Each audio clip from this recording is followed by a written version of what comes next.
Yo soy el Dios de Abraham, el Dios de Isaac, el Dios de Jacob, le dijo Yahvé a Moisés, el Dios de nuestros padres.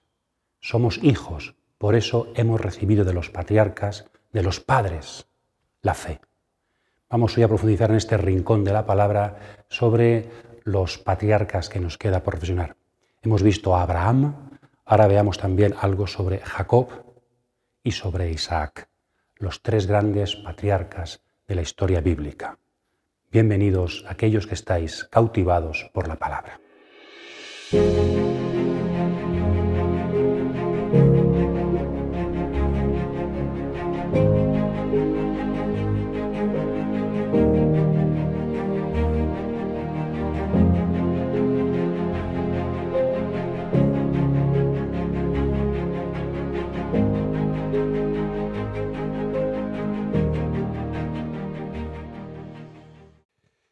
Recordemos que la historia patriarcal es la segunda parte del libro del Génesis, capítulos 12 al 50.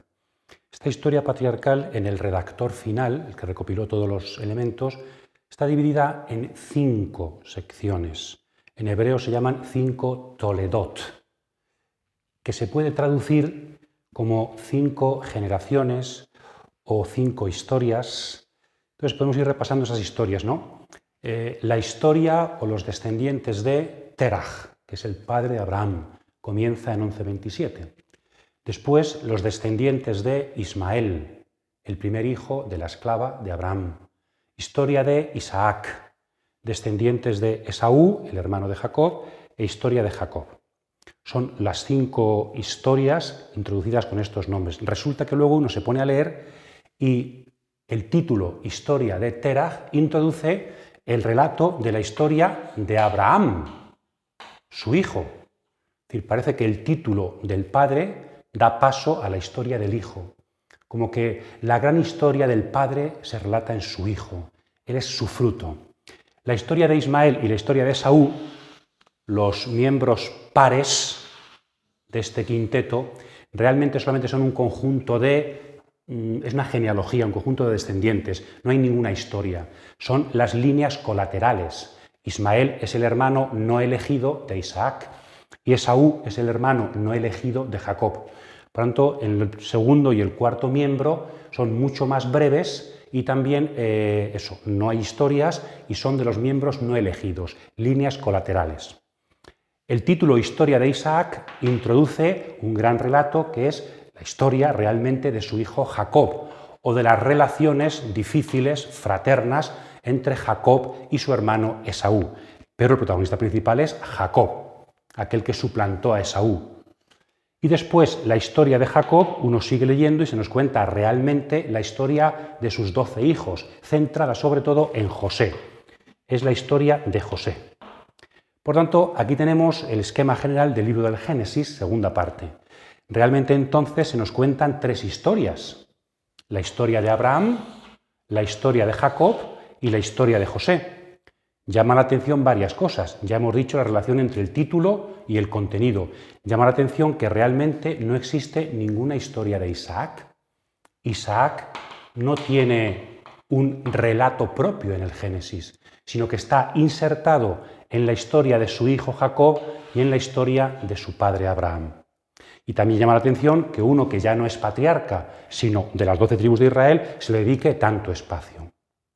Bien, además de esto es muy interesante cómo estos 3 relatos preciosos son también muy diferentes, no solo en protagonistas, sino literariamente. La historia de Abraham es muy profunda teológicamente, lo vimos la semana pasada, pero muy episódica, episodios sueltos. En cambio, la historia de Jacob está mejor trabada, pero sigue siendo un poco episodios sueltos muy bien trabados. En cambio, la historia de José, algunos la han comprado incluso como una novela. Es una historia preciosa donde los elementos de la trama están completamente insertados. Por tanto, 3 tipos distintos de historias. Vamos, como son 3 patriarcas principales y luego aparte José, a reflexionar hoy sobre eso. Abraham, ya hicimos esa reflexión, vamos a reflexionar sobre esta figura secundaria, entre comillas, que es Isaac, y la figura principal de Jacob. Quizá el número 5 sea importante porque siempre acordamos el Pentateuco, ¿verdad? 5 libros, para dejar en el medio la historia más importante.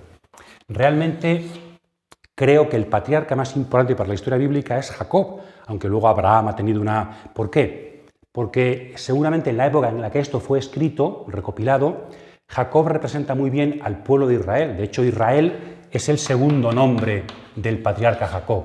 Jacob fue el patriarca que, naciendo en Canaán, tuvo que emigrar a Mesopotamia para conseguir esposa y luego volvió otra vez a Canaán, que se parece mucho al exilio de los israelitas a Babilonia y el regreso. Por lo tanto, seguramente lo que está aquí subrayando esta historia es: seamos como nuestros antepasados, sobre todo como nuestro antepasado Jacob, que tuvo que irse a Canaán, pero después volvió rico y lleno de bienes e hijos a la tierra de Israel.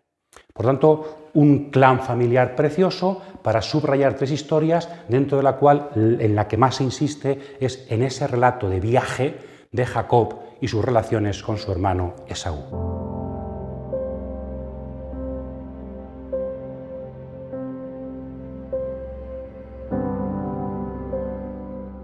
Desde el punto de vista literario, ya hemos visto en 5 secciones. Desde el punto de vista teológico e histórico, realmente los patriarcas son 3 grandes patriarcas y luego 12 tribus. 3 más 12. Padre, hijo, nieto. Y las 12 tribus, 12 hijos de Jacob. Junto al 5 también le gusta a Israel el número 3 y el número 12. De hecho, más adelante, cuando recopilen los profetas, también los hebreos, los judíos, verán 3 profetas mayores, como los patriarcas, Isaías, Jeremías y Ezequiel, y 12 profetas menores. El 3 más 12 les sirve también para organizar sus elementos. Bien, según la tradición rabínica, los rabinos, la tradición judía, Abraham es el símbolo de la oración de la mañana. Isaac sería el símbolo de la oración del mediodía y Jacob es el símbolo de la oración de la tarde. Vamos a partir de esta tradición para reflexionar sobre estos 3 patriarcas personajes. Según Filón de Alejandría, que es un judío filósofo de Alejandría del siglo I después de Cristo, contemporáneo de San Pablo, en cambio dice, Abraham ya interpreta no ya desde la oración, sino lo interpreta desde el conocimiento, la filosofía. Abraham es signo del que empieza a aprender, del aprendiz, del que comienza la tarea difícil de la sabiduría, el que empieza. Jacob, aquí hay un cambio de orden, ¿verdad? Jacob es el símbolo de aquel que se esfuerza, refuerza el saber a través del esfuerzo. Ya no solamente es suficiente con comenzar, sino con trabajar y mantenerse, la fidelidad. E Isaac, el hijo de la risa, es símbolo, dice Filón de Alejandría, del conocimiento espontáneo, de la gracia. Cuando Dios quiere, nos da a conocer lo que quiere. Bien, pues, como es este el orden que nos dice Filón, me permitís que cambiemos también el orden y nosotros pongamos a Isaac y a Jacob, los cambiemos y hablemos primero de Abraham, después de Jacob, como signo del mediodía, del esfuerzo en la jornada, y a Isaac, siguiendo a Filón de Alejandría, la gracia y la oración de la tarde. Vamos a ir viendo una pequeña reflexión sobre cuál sería la espiritualidad que la Biblia nos ofrece desde las 3 figuras de los patriarcas. Yahvé dijo a Abraham: vete de tu tierra, de tu patria y de la casa de tu padre a la tierra que yo te mostraré. De ti haré una nación grande y te bendeciré. Engrandeceré tu nombre y sé tú una bendición. Bendeciré a quienes te bendigan y maldeciré a quienes te maldigan. Por ti se bendecirán todos los linajes de la tierra.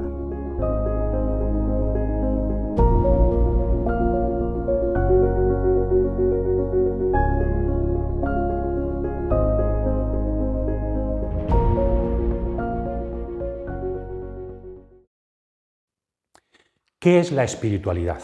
¿Qué es la filosofía? ¿Qué es la religión en primer lugar? Desde la figura de Abraham, el primer patriarca. Es levantarse, ponerse en camino. Génesis 12, lo explicábamos la semana pasada, ese es el texto clave. Génesis 12, versículos 1 al 3. Sal de tu tierra, ponte en camino, hazte peregrino. Deja el sillón y ponte a andar. Empezar una empresa es difícil, empezar una tarea es difícil. Levantarse del sueño, diría San Pablo, dejar atrás la noche, las tinieblas, para revestirse de las armas de la luz. Es aquel que sabe que tiene que empezar a aprender, que sabe que no sabe, solo sé que no sé nada, y por eso tiene ganas de comenzar a aprender. Abraham es el signo de aquel que deja atrás cosas, una tierra, unos padres, una ignorancia, una noche, para empezar una tarea. Muchas veces tenemos ilusiones, ¿verdad? Muchas ilusiones, pero cuando llega la hora de la verdad nos da miedo empezar a funcionar, nos da miedo dar el paso. Conozco a muchas personas que se casan, que llevan planeando su boda mucho tiempo, y cuando llega los días ya para casarse, como que les da un poco de vértigo, es decir, comenzar una cosa, ponerse en camino, hacer un cambio en la vida. También en el seminario conozco a muchos chicos que se han planteado la vocación y después, cuando ha llegado la hora de la verdad de entrar al seminario, como también que les da un poco de vértigo, porque cambiar, dejar atrás cosas, bueno, pues Abraham sería el patrono de nuestros comienzos. Tenemos que ser valientes. Es lo mismo que le decían los profetas al pueblo de Israel. Dejad atrás, convertíos, dejad atrás un tipo de vida y atreveos a ensayar un nuevo tipo de vida, porque seréis felices. Aquella noche se levantó, tomó a sus 2 mujeres con sus 2 siervas y a sus 11 hijos y cruzó el vado de Yabok. Los tomó y les hizo pasar el río junto con todo lo que poseía. Cuando Jacob se quedó solo, estuvo luchando alguien con él hasta rayar el alba, pero viendo que no le podía, le tocó en la articulación femoral y se dislocó el fémur de Jacob, mientras luchaba con aquel. Este le dijo: «Suéltame, que ha rayado el alba». Jacob respondió: «No te soltaré hasta que no me hayas bendecido». Dijo el otro: «¿Cómo te llamas?» «Jacob». «En adelante no te llamarás Jacob, sino Israel, porque has sido fuerte contra Dios y contra los hombres, y has vencido». Jacob le preguntó: «Dime por favor tu nombre». «¿Para qué preguntas por mi nombre?». Y le bendijo allí mismo. Jacob llamó a aquel lugar Penuel, pues se dijo: «He visto a Dios cara a cara y he salvado la vida». El sol salía cuando atravesaba Penuel, y él iba cojeando del muslo. Por eso los israelitas no comen hasta la fecha el nervio ciático que está sobre la articulación del muslo, por haber sido tocado Jacob en la articulación femoral, en el nervio ciático.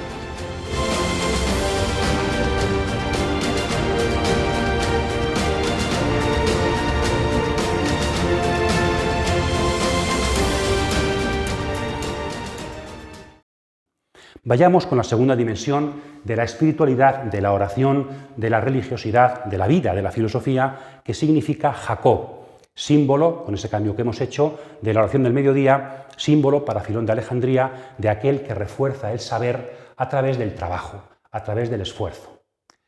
Bien, cuando llega el mediodía, cuando uno está cansado, lo más fácil es dejar una tarea. A veces es más difícil mantener una realidad que comenzar a hacerla. Conozco también muchas parroquias y párrocos que han llegado a un sitio nuevo, han propuesto proyectos nuevos y todo el mundo se ha apuntado. Pero cuando pasa la pasión del inicio, ya la fidelidad, seguir, no es tan sencillo. También conozco matrimonios y que comenzar, o a sacerdotes o a religiosas, comenzar una tarea siempre es precioso, la novedad, ¿verdad? Pero en cambio la fidelidad, el amor no es solamente, y la sabiduría y el aprendizaje, no es solamente el comienzo de lo nuevo, el regustillo de aquello que me sorprende, sino que tiene que ser también fruto del esfuerzo para que haya hondura. Si no hubiera continuidad, si no hubiera fidelidad, nuestro amor, nuestra sabiduría, nuestras empresas serían siempre superficiales. Y estaríamos cambiando siempre de persona, de conocimiento, de tarea. ¿Por qué? Porque nos gustaría la novedad. Y en cuanto se pierde la novedad, ya dejamos de. Por tanto, Jacob nos dice, es importante mantenerse en el calor de la jornada, esforzándose, porque si no, el comienzo no servirá para nada. El amor inicial tiene que ser mantenido por la fidelidad. Y por eso el texto que yo pondría aquí clave, igual que en Abraham es Génesis 12, en Jacob sería Génesis 32, la lucha de Jacob con Dios. ¿Qué significa esto? Jacob significa aquel que suplanta, porque suplantó a su hermano Esaú, que era el primogénito, en la primogenitura. Es verdad que la vendió, la primogenitura, porque Esaú quería un plato de lentejas y la perdió por eso, pero también la vendió con engaño. Ayudado de su madre, se hizo pasar por su hermano, como sabéis, y suplantó a Jacob, engañó. Jacob es el que engaña. Por eso tiene que irse, riñe con su hermano Esaú, y tiene que irse lejos, a buscar esposa y huyendo también. Y tendrá que estar allí 7 años sirviendo por una mujer, Raquel, y luego es engañado por su tío, que le pone como mujer a Lía, la hermana. Y otra vez 7 años, y el que engañó es ahora engañado. La gran travesía de Jacob está siendo una transformación de su persona. Jacob vuelve a la tierra prometida transformado. Bueno, pues cuando vuelve, Génesis 32, tiene que cruzar un río, el río Yabok. Cruza toda su familia, al otro lado del río está Esaú, el territorio de su hermano, y él se queda solo. Cruzar el río, cruzar el Jordán, cruzar el Rubicón, César, ¿verdad?, es afrontar tu destino. Bueno, pues Jacob se queda solo de noche. Ya no está allí su madre para ayudarle. Antes de su último paso en esta peregrinación, se queda a solas con Dios y lucha. Tiene que luchar contra un ser desconocido. En esa lucha quedará herido para siempre, pero vencerá. Le pedirá el nombre a aquel con el que ha luchado. No se lo da, pero lo bendice. Jacob recibe la bendición y le cambia el nombre. Ya no es Jacob el que suplanta, sino Israel, fuerte frente a Dios. Es decir, todos estos 14 años trabajando engañado y esta lucha final con Dios para cruzar el río son signo de que Jacob ha sido capacitado espiritualmente para heredar la bendición. Ahora ya no es algo con dolo, con engaño y con argucias humanas, sino que ahora este hombre ha sido transformado interiormente y merece recibir la bendición de su padre. Y después llega la reconciliación con Esaú. ¿Cuántas historias hay en el Génesis de reconciliación, de lucha? Mucho que aprender de ellas tenemos. Bien, por tanto, Jacob es aquel que en largos años ha sido transformado y de aquel listillo que consigue las cosas con la mano izquierda por debajo, se convierte en aquella persona madura que se atreve a luchar incluso contra Dios para merecer la bendición. También es esto la oración. La oración no es siempre sentirse bien delante de Dios y experimentar gracias. A veces la oración es lucha en la noche oscura. A veces la oración es fidelidad cuando no siento nada. Estar allí frente al Señor. De hecho, la carta a los Hebreos aplicará esta lucha de Jacob con Dios a Getsemaní. Hebreos capítulo 5. Jesucristo también en Getsemaní ofreció ruegos y súplicas. Fue una lucha verdadera con Dios, en la que uno queda herido para siempre, como los héroes, pero capacitado para merecer de Dios la bendición. Por tanto, Jacob, aquel que lucha, aquel que en largos años de trabajo va a transformarse espiritualmente para merecer un regalo que Dios tenía preparado desde siempre.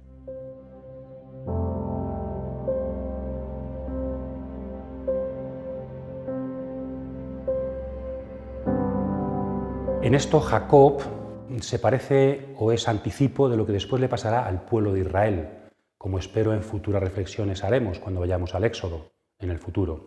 Y es que Israel ha nacido como pueblo del desierto. Jacob estuvo 14 años, Israel estará 40 años en el desierto y será educado en las dificultades de pasar hambre, de vencer la tentación. Cuando no hay dificultades, cuando no hay nada por lo que luchar, cuando no hay esfuerzo, cuando no hay educación de la voluntad, cuando no hay prueba, pues seguramente no nos capacitamos para afrontar la dificultad de la vida. Cuando todo desde pequeños es bienestar y no hemos tenido que luchar por nada y no hemos merecido nada, seguramente no estamos capacitados para afrontar las tareas de la vida. Por eso qué importante es la figura de Jacob para la educación también de nuestras vidas. No solamente para ver qué es rezar, qué es ser religioso, sino qué es ser persona. Cuando desde el principio todo me es dado, cuando desde el principio yo no tengo que esforzarme por nada y cuando algo no me conviene me cambio enseguida, qué mal nos van las cosas. Jacob como patrono de aquellos que se esfuerzan porque son aquellos que de verdad se están capacitando para transformar el mundo.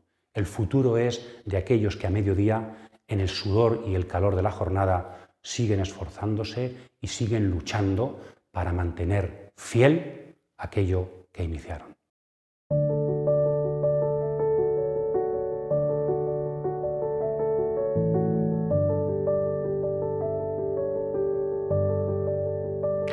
Yahvé visitó a Sara, como había dicho, e hizo por ella lo que había prometido. Concibió Sara y dio a Abraham un hijo en su vejez en el plazo predicho por Dios. Abraham puso el nombre de Isaac al hijo que le había nacido de Sara. Abraham circuncidó a su hijo Isaac a los 8 días, como se lo había mandado Dios. Abraham tenía 100 años cuando le nació su hijo Isaac. Dijo Sara: Dios me ha dado de qué reír, todo el que lo oiga reirá conmigo. Y añadió: ¿Quién le habrá dicho a Abraham que Sara amamentaría hijos? Pues bien, yo le he dado un hijo en su vejez.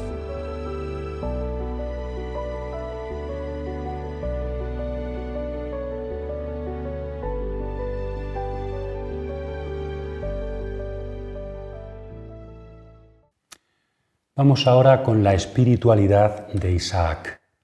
El tercero de los patriarcas, realmente el segundo, hemos cambiado el orden.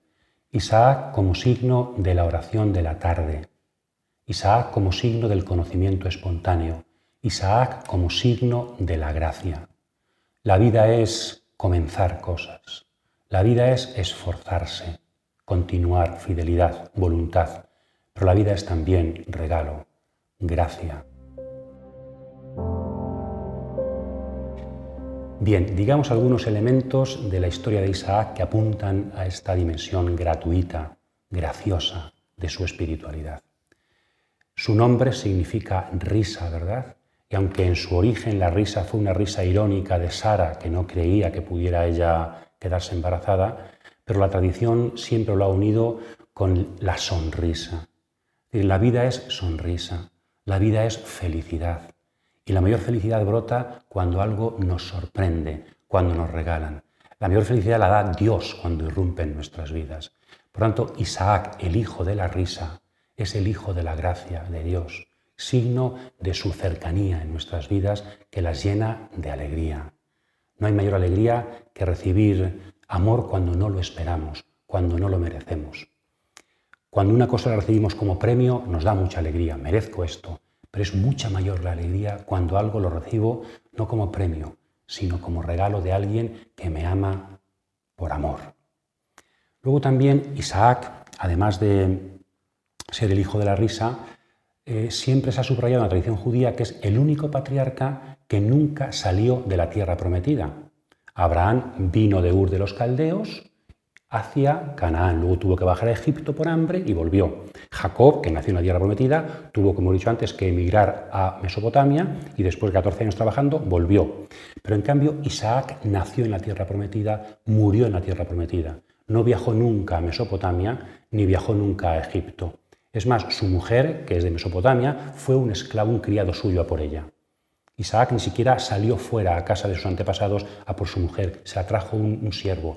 Por lo tanto, también aquí hay otro segundo símbolo de por qué Isaac es signo de la gracia, es signo de la pureza, diríamos, es signo no ya solo del esfuerzo, para eso está Jacob, de la peregrinación, para eso está Abraham, sino que es signo de la quietud, es signo de que nunca se deja el lugar elegido, es el hijo de la elección, es el que no tiene que hacer nada porque todo le es dado, ¿verdad? Otro signo sería este. Y otro también, yo creo que casi el más importante o el más, es una cuestión literaria. Lo hemos dicho antes cuando hablábamos de las Toledot. Realmente en la Biblia, en el Génesis, existe una larga historia de Jacob, una larga historia de Abraham, pero no existe una historia de Isaac.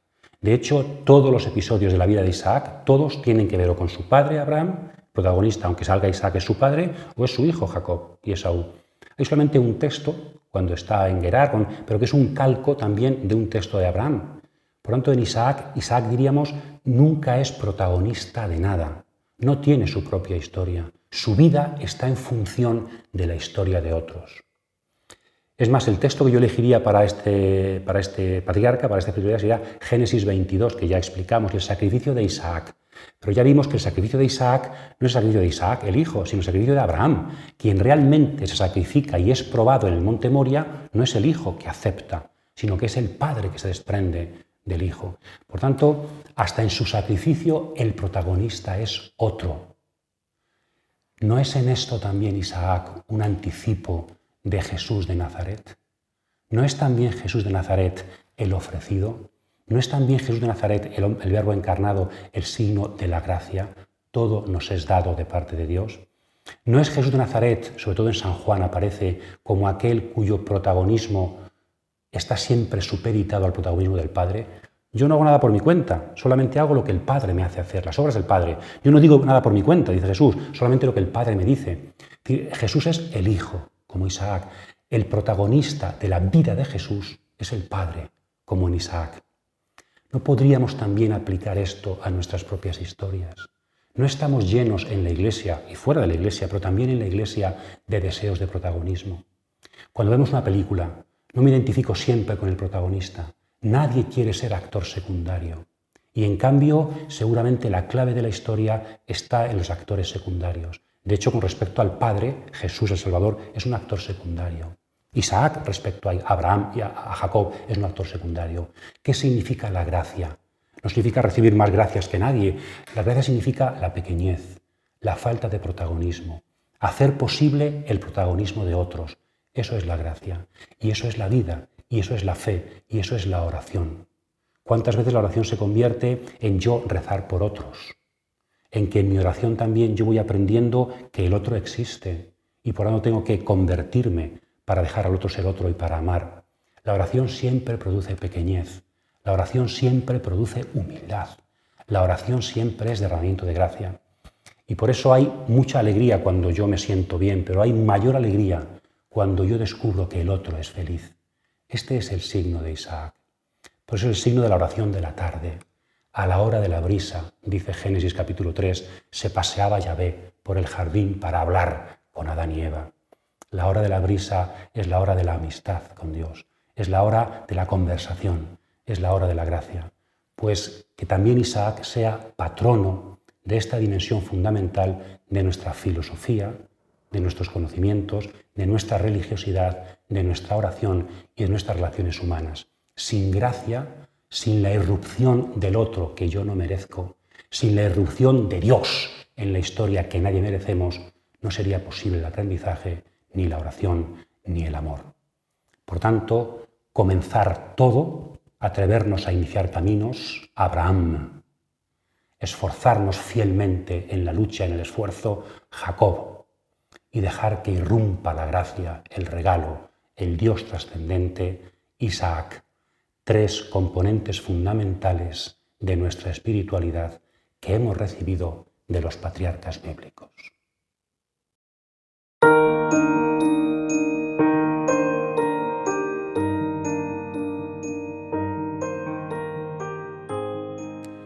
Cautivados por la palabra. Qué alegría poder meditar la Biblia, ¿verdad? Y qué alegría sobre todo poderla aplicar a nuestras vidas. Sería muy interesante que pensáramos y meditáramos, incluso habláramos con alguien, cuál de las tres dimensiones de estos patriarcas es la que más desarrolla en mi vida. ¿Cuál he desarrollado más? ¿Soy persona que inicia? ¿Soy persona de esfuerzo y fiel? ¿Soy persona de gracia? Y también cuál me falta un poquito más para trabajarla más. Porque sin estas tres dimensiones, si alguna me falta, de alguna forma estaré cojo. O también puede ser que a mí me falte alguna y algún conocido mío tenga esa dimensión que Dios me regala. También esto es posible, porque somos complementarios. A lo mejor mi esposa es más mujer de gracia y yo soy más varón de Jacob, o a lo mejor no lo sé. La cuestión es que la palabra nos construya y la espiritualidad sencilla de la Biblia vaya ayudándonos a interrogarnos. Seguimos cada día más cautivados por la palabra. Feliz trabajo, feliz descanso a quien tenga vacaciones, feliz semana para todos.